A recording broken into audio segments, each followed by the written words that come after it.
Дорогие друзья, сегодня мы будем заниматься арбузами. Вот просто пришла пора сажать саженцы, высаживать. И как все это работает, как вообще получить прекрасный урожай арбузов, мы сегодня в гостях снова у нашей замечательной Маргариты Васильевны Карповой. Она огородница, экспериментатор и, в общем, замечательная женщина. Здравствуйте. Здравствуйте.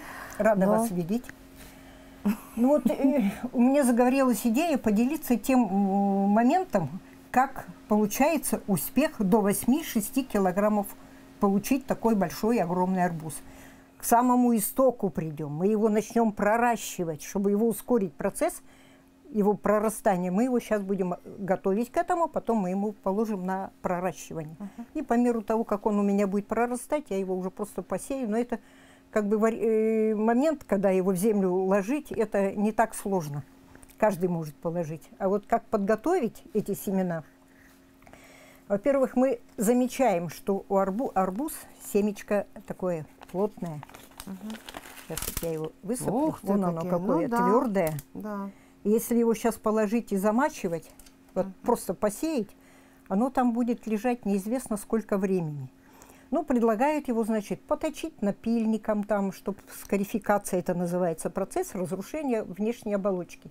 Вот эту скарификацию проводить, ну, попробуйте, если много сортов, и тут сидеть каждое зернышко, ну, можно в песке его потереть. Но этот вариант как-то меня не очень устраивает, чтобы сидеть эти семечки скоблить. Кроме того, кроме арбузов еще есть и кабачки, еще есть и тыквы, там, правда, послабее корочка, но она, тем не менее, тоже очень плотная. И получается, что они прорастают очень длительное время. Но я пошла другим путем. Я, значит, вот эти семена, делаю раствор, вот это нам потребуется, вот этот растворчик, перекись водорода. Он очень хорошо эту оболочку подтачивает самостоятельно совершенно, он ее делает несколько рыхлой. 3%. Ну, 3%, но мы его, тем не менее, еще это вот сюда... на воде?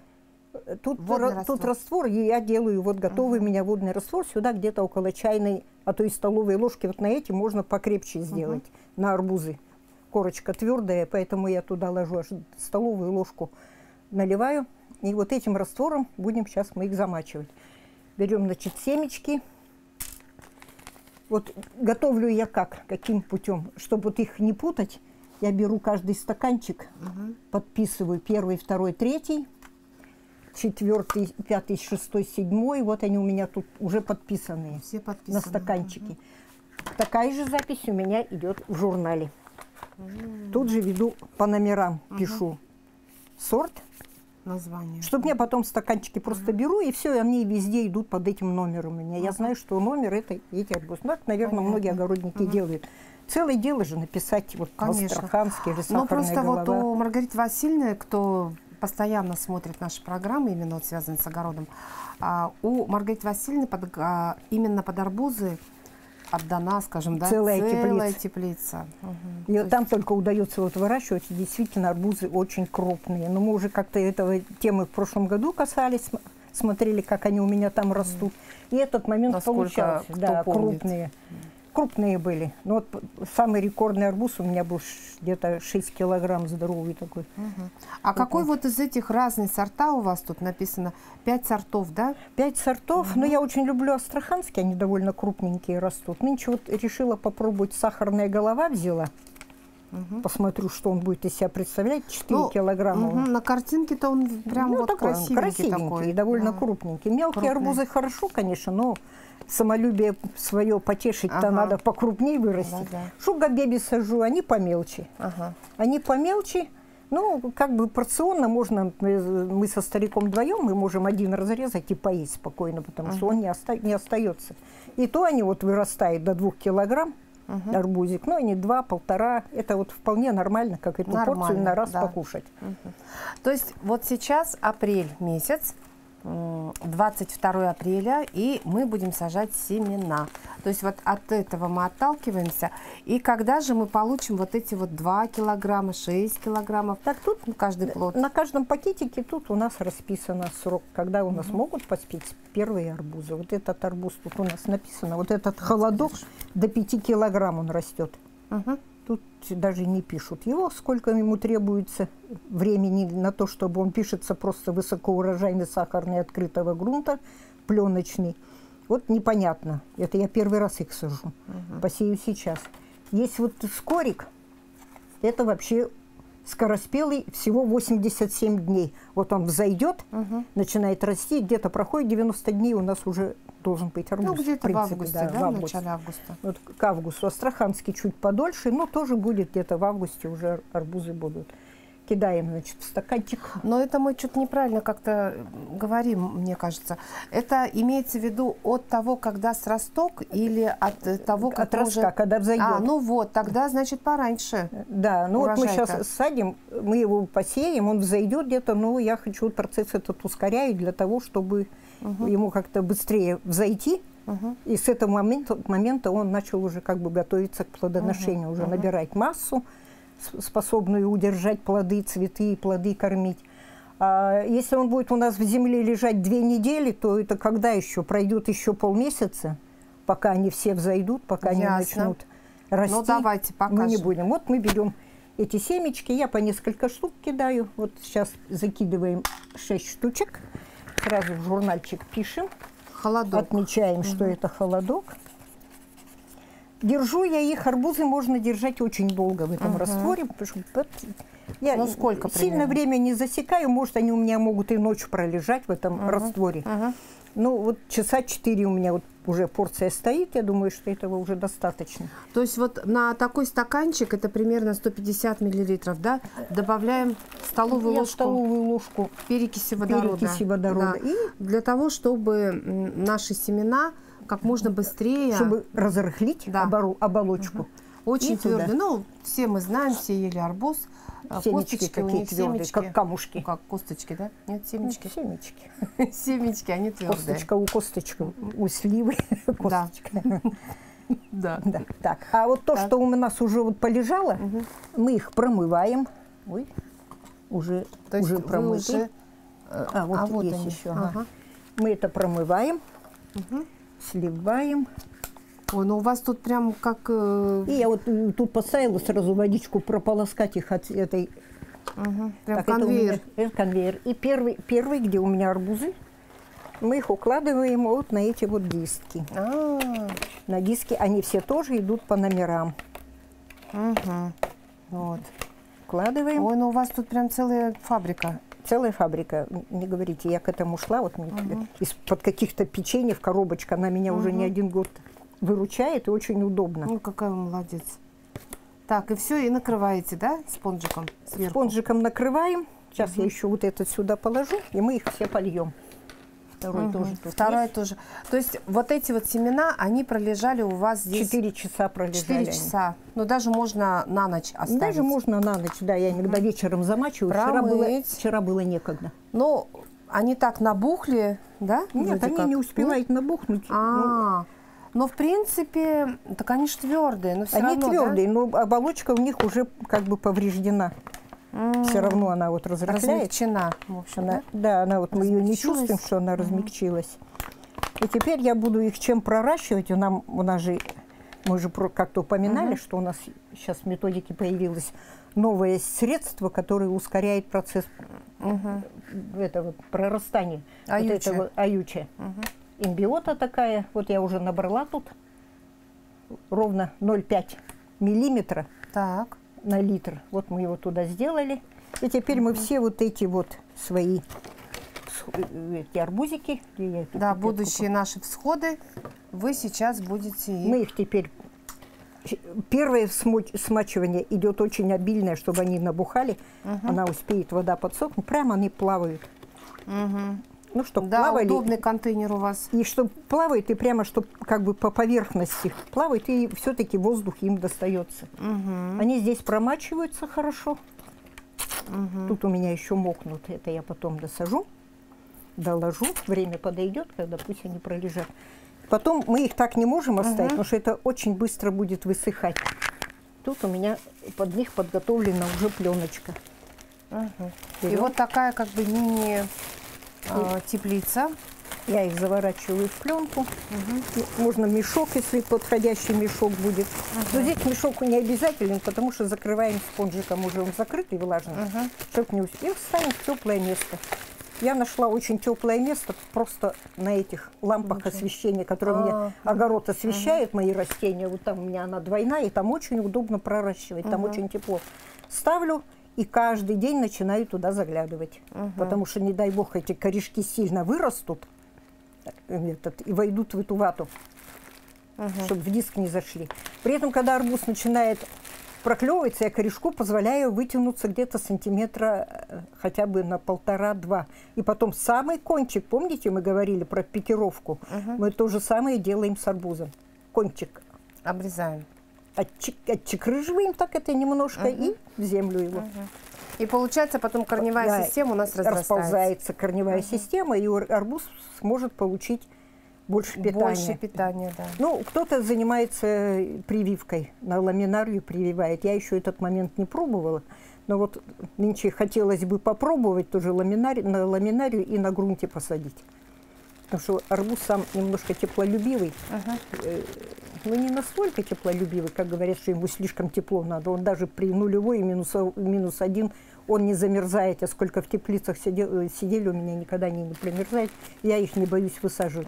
Слегка прикрыла и все. Он же все-таки растет в тех местах, где температуры также скачут резко. Днем жара, а потом вдруг холод с гор спускается. Вот их там выращивают, они приспособлены к такой выживаемости. Вот мы с арбузами порешали этот момент. Да. Теперь у меня вот таким же путем я иду, у меня эти ипомеи. Вот семечки, посмотрите тоже, какие они твердые. Скарлетт Охара очень красивая, где-то темная ночь у меня они были. У меня есть места, куда их садить, они прямо там на саду. Прям красиво вьются, наверное, да? Стойки есть у меня для теневой завесы, я на них ставлю, они заплетают эти столбики, и получается как бы зеленый куст высокий, хорошо плетется. Ну и помея очень такая неприхотливая. Она очень неприхотливая. И в то же время вот то, что мы их выдерживаем в перекиси водорода, она еще и обеззараживается хорошо. Погибают многие бактерии, не выдерживают этого. Так, и сколько она стоит у вас? Вот это тоже стоит часа 4, потому что они очень твердые. Очень твердые. И тоже по такой же системе, как арбузы, я ее буду заливать. Примерно сколько вот арбузы мы сейчас залили их, когда примерно вылезет вот этот вот корешочек? Ну, я надеюсь, что уже дня через 3 уже выйдет. Да, потому что у меня даже были и на второй день появлялись. Ну, проверяешь. В общем, по мере высыхания, да? И по мере высыхания смотришь, подсохло. И точно так же вот с помощью вот этой штучкой такой и тоже имбиотой. Ну, вот этой игрушкой маленькой, да? Да, помаленьку. Очень удобная вещь. Надо сказать, чем стаканом поливать, еще ложкой черпать. Тут сколько чуть набрал, брызнул и готово. Ну это вот мы разобрались. Таким же путем мы разбираемся, значит, садим кабачок можно замочить в перекиси. Ну помним, что у кабачка тоже, да, ну... Даже корочка тоже очень такая твердая. Плотненькая. А некоторые делают так, они берут без всякой вот перекиси, ну, допустим, вот кабачки хочу посадить, кладут там на марлечку, например, или там на тряпицу, да, смачивают горячей водой и выкладывают туда семена. Да, вы так не пробовали? Именно горячий. Вот горячий, меня так да. Это смутило, то, что горячие. Вот не сварятся они там? Нет, они не свариваются. Это не совсем же в кипяток ложим. Ну да. 50 где-то градусов эта вода, она их согревает. И вот я практикую тоже, вот когда у меня посеяны будут арбузы, я их начну тоже поливать слегка горячеватой водой. Это их сильно стимулирует. Они потом остывают, и вот эти стрессы остыли, я их через какое-то время подсыхает, я опять горяченькой водой. Потому что я их вот рано выношу в теплицу. Ну, а некоторые прям сажают семечками в землю. Они тоже вырастают, но они медленно всходят. Да. Медленно всходят, и еще непонятно, что там взойдет и сколько взойдет. А когда они прорастут, ты уже знаешь, что в этот стаканчик можно уже одно посадить, оно проросло, оно будет расти. Поэтому расход семян меньше. А если хочешь, чтобы все арбузы были, значит, семечком сеешь, 3 штуки надо в стаканчик положить. Да. Чтобы взошло хотя бы одно. А бывает и ни одно не всходит, а в другом все взошли. И начинаешь их ковырять. Маленький арбуз еще можно пересадить, а он не любит, когда у него корни уже, когда он растет, корни повреждает. Также не любят все. Кабачки не любят, тыквенные не любят. Поэтому, когда я их рассаживаю, я сразу беру емкость где-то литровую. Побольше. Побольше. Потому что сколько им еще? Вот арбуз он будет сидеть, наверное, с месяц расти. Ну, чтобы корень успел там всю землю освоить, осваивает этот горшочек. И переваливаешь его уже как-то, это не повреждая корней. То же самое кабачок, то же самое тыква. Так, ну и теперь у нас приходит момент, что мы можем уже и кое-какие цветы посеять. И главное, что мы должны не забыть в эти дни посеять и капусту. Я надеюсь, что тут до мая это все мы сможем показать, что капусту садят вообще некоторые рано, но учитывая, что май будет холодный, я немножко задержалась. Я и арбузы сажу иногда в конце марта, потому что знаю, что я их могу высадить. В этом году, учитывая этот прогноз и какое-то внутреннее свое ощущение, интуиция тоже подсказала, что не надо. Я вот только сейчас уже к концу апреля я только тогда из-за них взялась. Так что поправка на погоду. Теперь у меня вот там за вами лежат капусты у меня. Так, вот капусты. Самые разнообразные. Ну, я очень люблю цветные капусты, люблю цветные, разноцветные. Видите, какая все радуга целая. Это люблю и очень обожаем брокколи. И вот тоже подготовила на выращивание бархатцы. Тоже эти дни надо посеять, но с ними проблем нет. Их просто в землю положил, посеял и все. Там нужно накрыть все-таки нужно. Да, ну надо накрывать, чтобы земля быстро не просыхала. Тепло. А вот капусту, мы уже когда-то касались этого вопроса, капусту я делаю таким образом. Вот тут у меня в термосе вода около 60 градусов. Капусту я обязательно пропускаю через горячую воду. Это ее обеззараживает, и ее будет.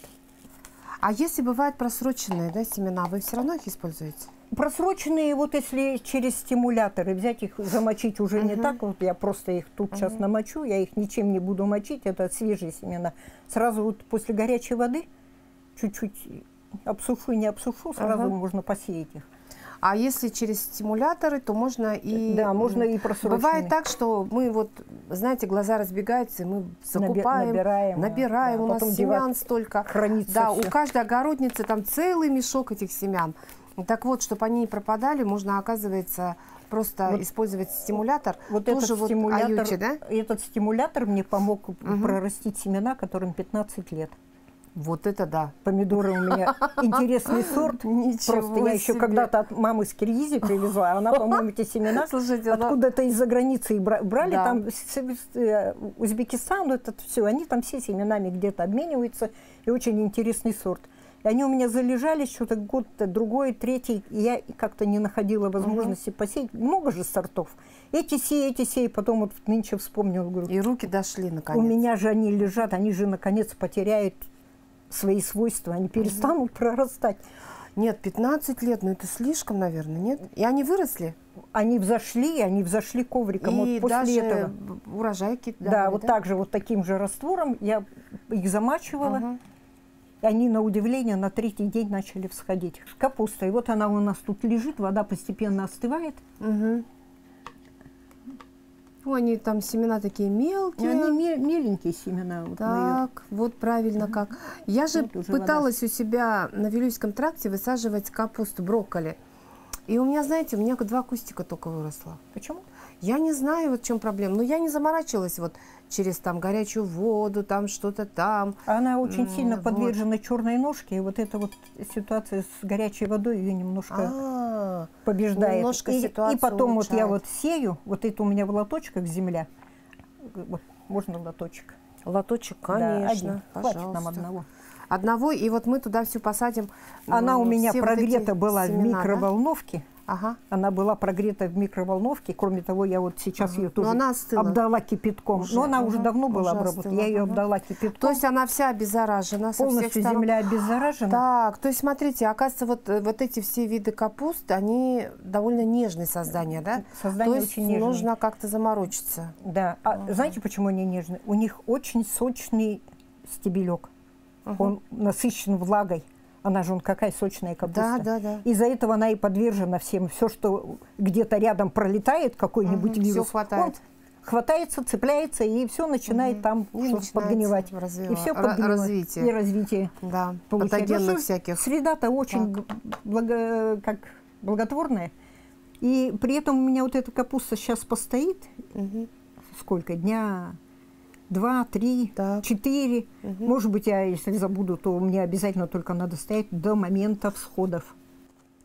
Потому что если ее сейчас оставить, и она начнет расти дома, она вытянется, и опять же начнется проблема. Черная ножка, она вытянется, стебель сочный и длинный, он очень нежный, изнеженный, и опять же начинается черная ножка. Так, и что нужно сделать? Вот посадили, провели все эти вот манипуляции с горячей водой. 50-60 градусов. Только вторую я. 60 градусов, да? 60 градусов, они полежали там. И земля должна быть прокаленной, ну или обеззараженной. Фитоспорином можно вот, фитоспорином можно. Фитоспорином можно обеззараживать. Так, смотрите, вы как-то интересно сделали. Вы посадили и углубляете. Ее надо заглубить. Очень сильно нужно заглубить? Да, тут, наверное, где-то полсантиметра будет заглубление. Иначе она на поверхности просто высыхать будет быстро. Понятно. Тоже накроем и есть вот такие еще моменты. Некоторые семена нужно держать вообще поближе к солнышку. Там, да, некоторые только на свету проращиваются. Да. Мы ставим даже здесь... под круглосуточную подсветку. А здесь на 1,5 сантиметра нужно углубить эту капусту. На полсантиметра, полтора это слишком много. 1,5 много, сантиметр много? Сантиметр многовато тоже. Тоже многовато. Он зайдет, но задержится. 0,5 в общем. На 0,5 сантиметра. Но земля должна быть плотненько прижата к семенам. Вот я их прижимаю. Значит, это подпишется, да, это дело? Коробочка обязательно подпишется. Вы будете накрывать мешочком сверху? Я на них крышечки делаю. У меня крышки с дырочками обязательно. Крышечки. Пожалуйста. Вот, да, вот крышечка с дырочками. Накрываем. И остается только проверять. Главное не прозевать, чтобы были петельки появляются и обязательно на свет. Но я их на свет, я их вынесу в теплицу. А потом, когда вы их распикируете? Это уже не давая сильно вырасти, как время появляется. Это уже в отдельные стаканчики. Она очень живучая, поэтому в отдельные стаканчики, как появляется у меня время. Это обычно... И если корень, например, вот такой длинненький, вы его тоже надо можно прищипнуть, обрезать, да? Тоже можно обрезать, потому что капуста достаточно живучая. То есть у каждого нашего растения, вот не забываем, друзья, наша задача, как бы корень наш как-то вот укрепить, и чтобы он был такой вот, ну, скажем так. Развить его, сделать из стержневого мочковатый. Да, мочковатый вот такой. Да, вот. Чтобы он был весь такой ветвистый. То есть во все стороны, влево, они длинные в одну длину и в глубину. Да, да. В глубину ему там что искать? Один холод. Ну, все это питание на поверхности, да, все это у нас. На юге, на юге, может быть, они этим могут не заморачиваться. Ну, это здорово. Знаете, вот моя бабушка, едва-едва выращивала вот картофель. Да? А сегодня наши огородники выращивают... Это она в каких местах? На юге республики. На юге? Ну, тогда сейчас еще учитывая... Но это было и не модно, и еще и не знали, и семян было не так много. А сейчас наше земледелие настолько шагнуло вперед, что, знаете, мы даже вот, ну, смотрите, вот разные там сорта, разные цвета вот этих всяких капуст. И это ни у кого не вызывает никакого абсолютно там удивления, сомнения, что это не вырастет, что это там не возьмется как-то. Просто замечательно. Слушайте, а я впервые вижу вот такую вот. Я тоже как-то увидела, вот купила. Лиловый шар. Лиловый шар, лиловая и желтая. Да, и желтый на грядке. Ой, какая Между прочим, вот такие вот растения, вот овощи, которые окрашены вот в такой цвет, вот все, они содержат достаточно много антиоксидантов. А вот у меня мечта такая. А если, например, на своем участке взять и посадить полностью капусту только одну?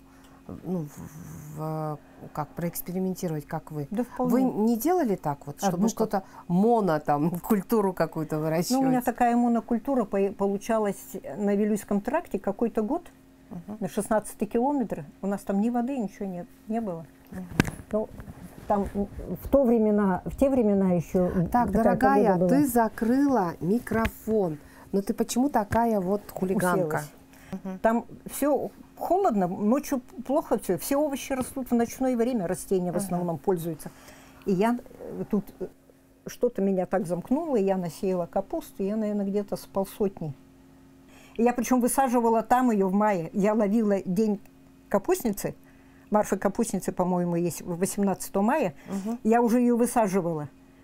Хотя там в конце мая уже заморозки могли быть, еще заморозки до 7 градусов капуста выдерживает. Я ее высаживаю на грядке, и надо, чтобы она до этих заморозков успела укорениться. И она этот заморозок без укрытия выдерживает. Нет, ну это что такое? А ее смущает вот эта энергетика, которая тут. Ну да. Она старается у меня ее отобрать. Все, у нас уже время прошло. Получилось у вас капуста? Выросла? Выросла. Я собрала 15 мешков, я еще банки закатала. Молодец. Потому что все лето дожди шли. Слушайте, да, у нас в Якутске Вилюйский тракт считается самым холодным местом. Ну, в общем, север, так своего рода, можно сказать, да? У нас именно в столице. Поэтому это очень удивительно, что вы смогли вырастить вот такой вот замечательный урожай. Ну что, дорогие друзья, будем пробовать, будем повторять за нашей замечательной Маргаритой Васильевной. И я думаю, что вот та информация, ну, которая сегодня прозвучала, она будет очень полезна для вас. Будем пробовать? Thank you.